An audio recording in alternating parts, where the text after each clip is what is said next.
এই মাঠটা দেখছেন, ঘাসে ভর্তি ছিল। এটা কাটা হয়েছে, দণ্ডকারণ্য এরিয়ার মধ্যে রয়েছে। আমার বাড়িটা ঠিক ওই জঙ্গলের ওই কোনাকুনি ছিল। H1 123। এই মাঠটায় ছোটোবেলায় কত খেলাধুলা করেছিলাম, কত পরিষ্কার রেখেছিলাম মাঠটাকে।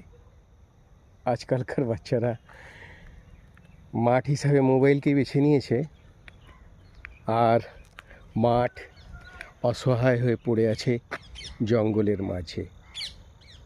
মাঠ রয়েছে, ব্যাস খেলার প্লেয়ার নেই, কচিকাঁচা বাচ্চারা নেই। ফুটবল বা ক্রিকেটের বলের শটের শব্দ নেই। মাঠের জায়গায় রয়েছে, ব্যাস খেলার জন্য সে বাচ্চাগুলো নেই। এই মাঠটার নাম হলো ক্রিস্টিলোক ক্লাবের মাঠ।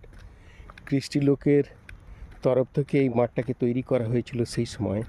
ক্রিস্টিলোকের যে ওনার, সে হচ্ছে বদনদা, প্রতিম চৌধুরী। বদনদার স্মৃতি কিন্তু এই মাঠের সঙ্গে জড়িয়ে রয়েছে।